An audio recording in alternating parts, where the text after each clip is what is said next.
Halo semuanya, Assalamualaikum warahmatullahi wabarakatuh. Apa kabar? Semoga dalam keadaan sehat ya tentunya.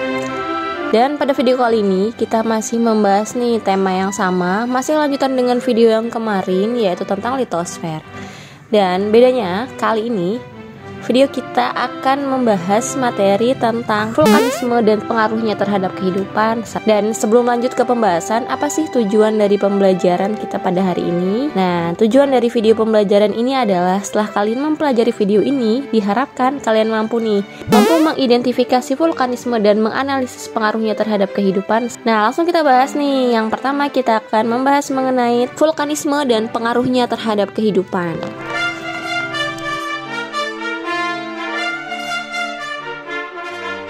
Dan tahukah kalian apa sih vulkanisme? Jadi, vulkanisme adalah suatu gejala atau fenomena akibat adanya aktivitas magma di dalam litosfer keluar permukaan bumi.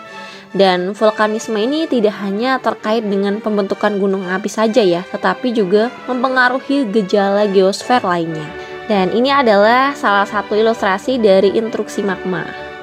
Jadi, intruksi magma memiliki beberapa karakteristik. Yang pertama adalah penerobosan magma ini melalui rekahan-rekahan atau retakan dan celah pada lapisan batuan berbentuk litosfer, tetapi tidak sampai keluar permukaan bumi. Di sini kata kuncinya in itu artinya di dalam. Jadi magma itu tidak sampai ke permukaan bumi. Kemudian intruksi magma ini bisa nih mengangkat lapisan kulit bumi menjadi cembung sehingga membentuk tonjolan berupa pegunungan. Nah, kita akan membahas nih mengenai bentuk-bentuk intruksi magma. Ini adalah ilustrasi dari intruksi magma, bahwasanya intruksi magma ini memiliki 7 bagian ya. Dan yang pertama ini adalah lakolit. Nah, di mana intruksi magma yang menyusup di lapisan batuan sehingga membentuk kubah. Jadi kata kunci lakolit ini adalah membentuk kubah.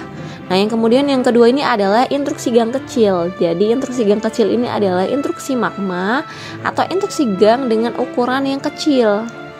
Yang ketiga ini adalah dapur magma atau batolit. Jadi batolit ini adalah batuan beku yang terbentuk di dapur magma. Dan yang keempat ini adalah intruksi gang. Beda ya antara intruksi gang kecil dengan intruksi gang, di mana intruksi gang ini hanya berada di dekat dapur magma. Sedangkan intruksi gang ini adalah batuan hasil intruksi magma yang memotong lapisan litosfer. Jadi dia letaknya agak sedikit lebih jauh daripada intruksi gang kecil dan memotong lapisan litosfer. Yang kelima ini adalah sil. Jadi sil ini adalah lapisan magma tipis yang menyusup dan membeku di antara dua lapisan litosfer yang berbentuk tipis dan melebar. Jadi dia menyusup di celah-celah lapisan litosfer ini. Lama-kelamaan dia akan melebar, tetapi bentuknya cukup tipis. Dan yang keenam ini adalah diaterma. Jadi diaterma ini adalah magma yang mengisi pipa letusan berbentuk silinder yang menghubungkan dapur magma dengan permukaan bumi. Jadi diaterma ini adalah pipa ya. Jadi dia ini yang menghubungkan nih, ibaratnya kita seperti leher yang menghubungkan dengan dapur magma dan permukaan bumi. Dan yang ketujuh ini adalah lapolit. Beda ya, yang pertama ini adalah lakolit, yang ketujuh ini adalah lapolit. Jadi lapolit ini adalah intruksi magma yang menyusup di lapisan batuan sehingga berbentuk cekungan ke bawah. Ini adalah kebalikannya dari lakolit. Kalau lakolit tadi ini berbentuk kubah, sedangkan lapolit ini adalah cekungnya ke bawah.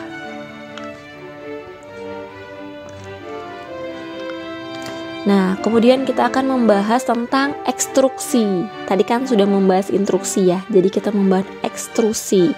X itu artinya adalah luar. Jadi magma yang sudah berhasil keluar ke permukaan bumi. Dan magma ini memiliki beberapa jenis. Yang pertama adalah lava. Jadi lava ini adalah magma yang keluar dan mengalir nih di permukaan bumi. Yang kedua adalah lahar. Lahar ini adalah lava yang mengalir dan tercampur nih dengan material lain di permukaan bumi. Jadi setelah dia menjadi lava, berubahlah menjadi lahar. Dan ini adalah elvata. Elvata ini adalah material padat yang berasal dari letusan gunung api seperti bom, lapilli, dan tuff. Dan yang keempat ini adalah ekshalasi. Ekshalasi ini adalah material gas yang berasal dari letusan gunung api seperti movet, fumarol, solvata, dan awan panas. Selanjutnya kita akan membahas mengenai jenis erupsi gunung api. Jadi, erupsi gunung api ini memiliki beberapa jenis.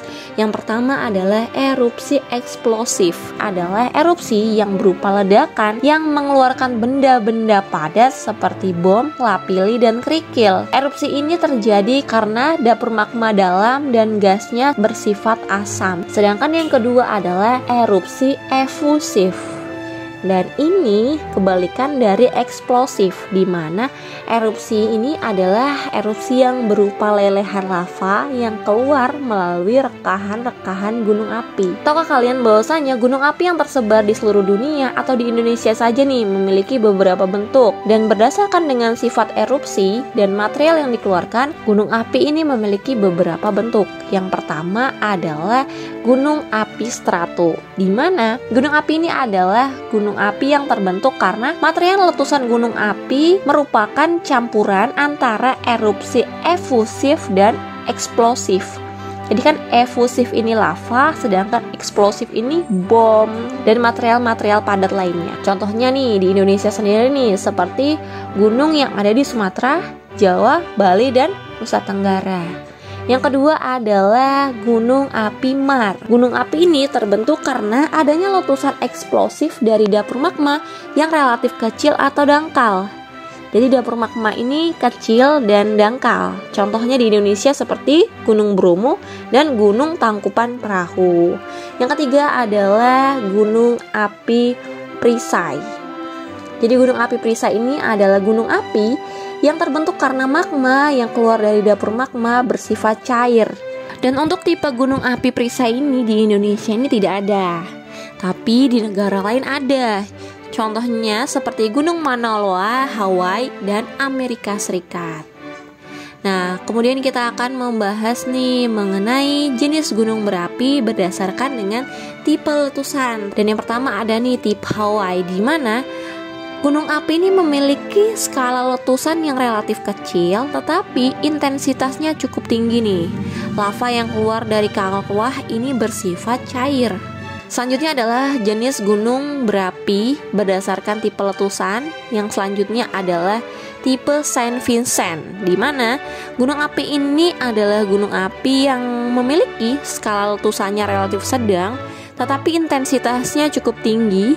Lava yang keluar dari dapur magma yang dangkal bersifat kental, jadi dia lebih kental dari yang tipe Hawaii. Kemudian ini adalah tipe Pele, di mana tipe gunung api ini terjadi karena penyumbatan di puncak gunung api yang terbentuk seperti jarum pada bagian kawah, menyebabkan tekanan di dalamnya bertambah besar.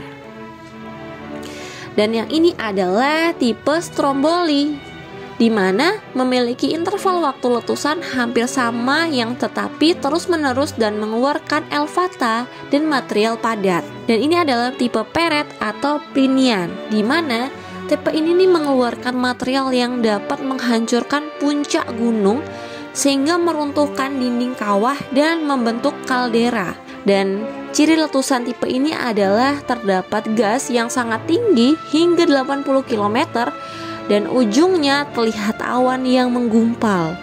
Dan ini adalah tipe Merapi. Tipe ini adalah tipe gunung yang mengeluarkan lava kental sehingga menyumbat mulut kawah dan mengakibatkan tekanan di dalamnya makin kuat. Dan letusan ini menghasilkan awan panas yang disebut dengan wadus gembel. Ini udah gak asing lagi ya untuk tipe Merapi. Selanjutnya adalah tipe Vulcano, di mana gunung api ini mengeluarkan material padat dan cair seperti bom, lapilli, dan lava, memiliki dapur magma yang dangkal sampai dalam.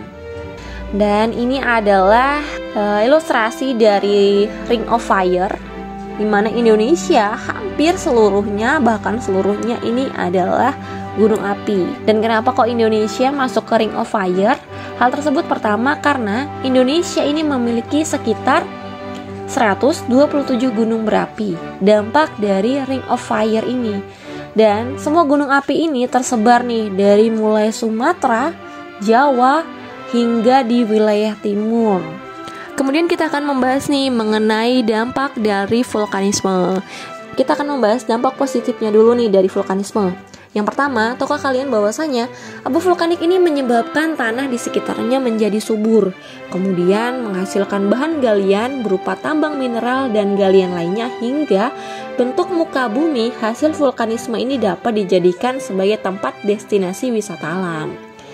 Selain dampak positif, ada juga nih dampak negatifnya. Yang pertama adalah daerah pegunungan yang terjal sehingga sulit untuk dimanfaatkan, kemudian menimbulkan bencana alam berupa gempa bumi dan gunung meletus hingga menyebabkan rekahan, renggangan, dan deformasi di kerak bumi.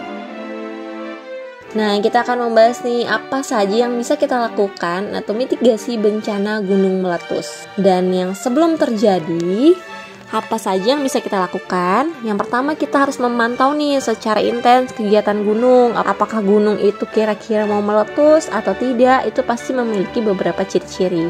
Jadi dipantau terus. Yang kedua adalah membuat peta kawasan rawan bencana gunung meletus. Jadi setelah kita pantau, kita petakan dulu nih di mana nih daerah-daerah yang memiliki kawasan yang rawan nih tentang bencana gunung meletus. Kemudian yang ketiga adalah melakukan simulasi bencana gunung meletus. Jadi ketika tiba-tiba gunung itu meletus, kita sudah tidak bingung, oh ternyata ini jalur yang baik, oh ini ternyata jalur yang tidak baik. Ini seperti itu. Dan kira-kira setelah gunung itu meletus, diperkirakan lava atau lahar itu akan keluar lewat mana, di daerah mana. Jadi ada beberapa daerah-daerah yang diwaspadai dan dihindari. Namun setelah terjadinya letusan, ada beberapa hal nih yang perlu kita lakukan. Yang pertama adalah melakukan pendataan jangkauan letusan. Jadi sejauh apa nih kira-kira letusan ini atau dampaknya. Dan yang kedua adalah menandai nih wilayah yang terdampak bencana. Oh ini di wilayah A, oh ini di wilayah B. Jadi kita data dulu. Nah, pendataan ini sangat penting dilakukan ya. Yang ketiga adalah merenovasi bagian fasilitas yang hancur. Jadi setelah kita data atau merenovasi nih bagian fasilitas yang hancur tadi. Nah, itulah pembahasan kita tadi. Semoga video ini bermanfaat dan sampai bertemu lagi pada video selanjutnya. Terima kasih. Wassalamualaikum warahmatullahi wabarakatuh.